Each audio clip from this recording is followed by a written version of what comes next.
Violence makes noise, but intelligence always works in silence.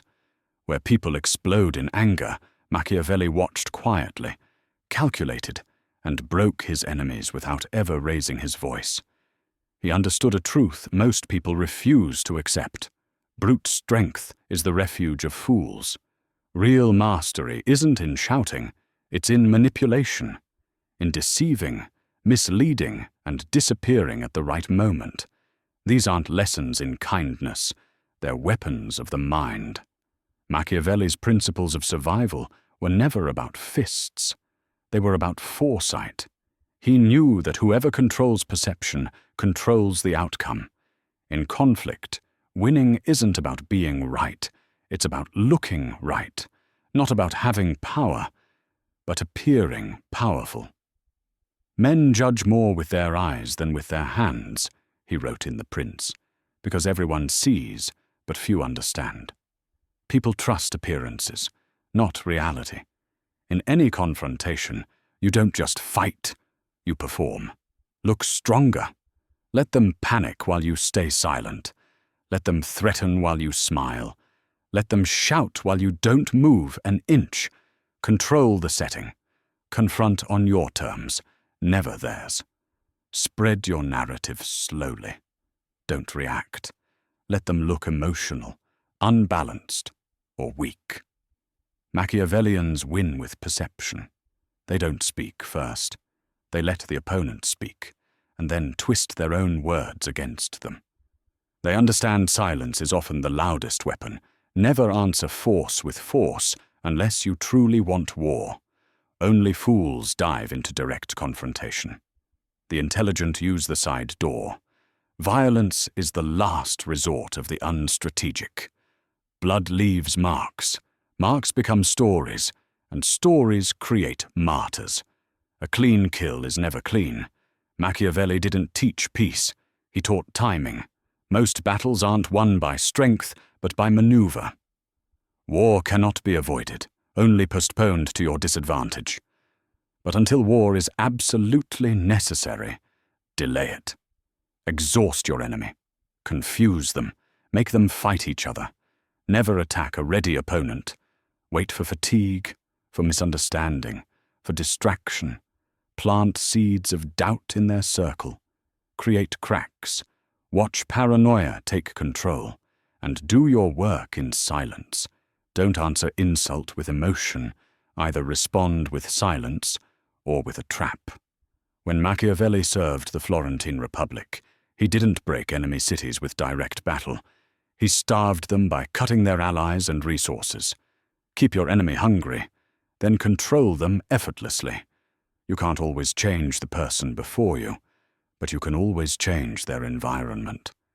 And when the environment shifts, their decisions change automatically. Separate them from their support. Face them only when they stand alone. Change the rules of engagement. Force them to move at your pace, in your tone. Manipulate time itself. Delay meetings. Reschedule deadlines. Disrupt their rhythm. Act slowly rather than quickly. Haste brings regret. In business, shift deadlines, adjust budgets, quietly drain resources. In personal conflict, don't confront the person. Alter the relationships, incentives, and environment around them.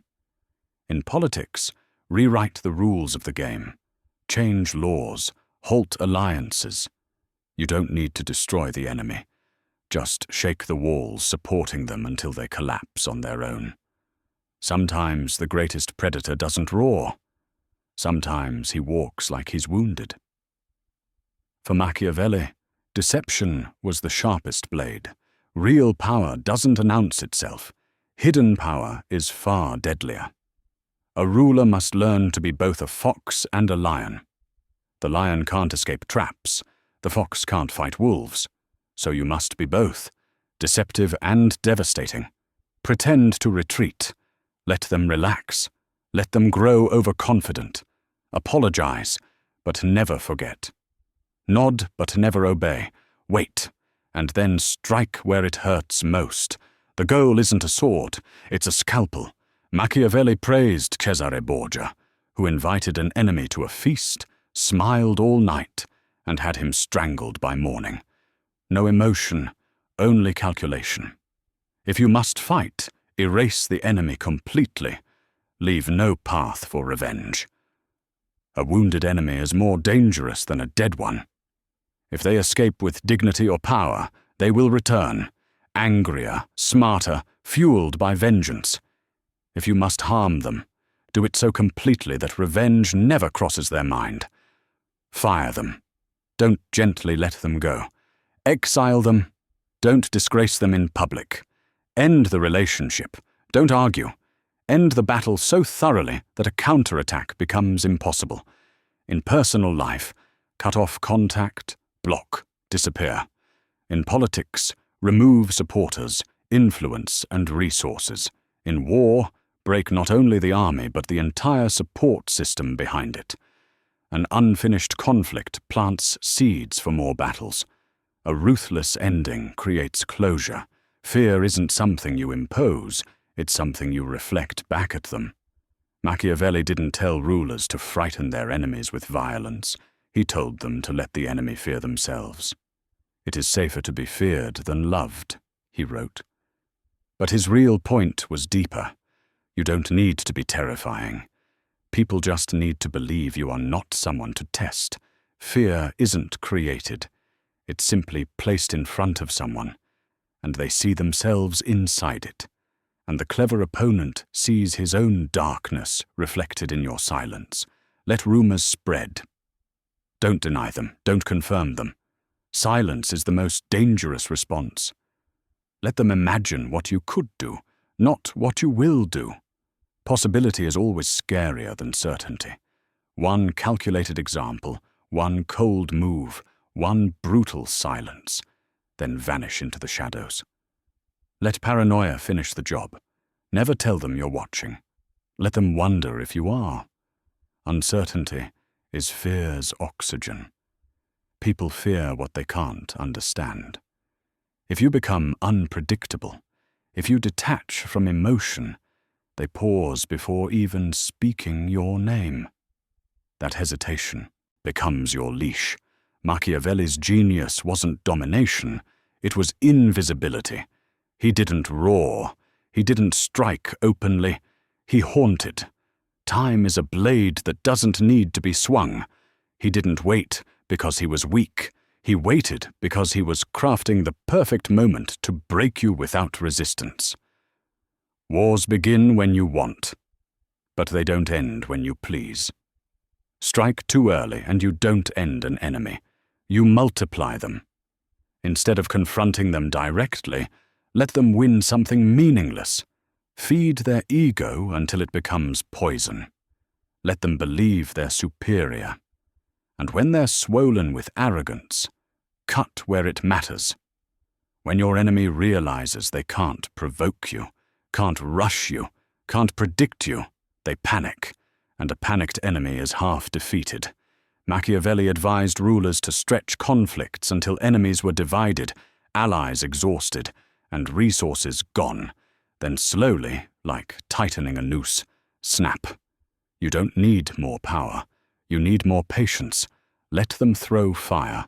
You throw silence. When the smoke clears, you'll still be standing. Never strike a man in a crowd. Isolate him first.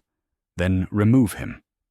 Machiavelli's genius wasn't just deception or fear. It was surgical isolation. A wise ruler never lets any force grow strong enough to challenge him. Divide them. Separate them. Make them distrust one another. Don't attack the whole structure. Attack the thread that holds it together. If your enemy has support, take it quietly. Plant doubt in alliances. Question loyalty. Whisper, seed, vanish. People stand tall when surrounded. But when left alone, even the strongest man begins to wonder, why is no one helping me? Has everyone turned against me? That's where their collapse begins. Machiavelli advised rulers to turn factions against each other. Never allow unity. because a united front is dangerous. But fractured loyalty? That belongs to you. Your target should look around and see no one. You didn't defeat them. They stood alone long enough for their own fear to consume them. Never attack head-on. Remove the support beams. Let the structure fall under its own weight while your hands stay clean. Machiavelli didn't win by being stronger. He won by letting you believe you were. He fed your pride like poison. And when you were swollen with arrogance, he cut you open. The first measure of a ruler's intelligence is to see who surrounds him. But the hidden message is this: never challenge a powerful man. Let him surround himself with fools, and let him believe he's untouchable.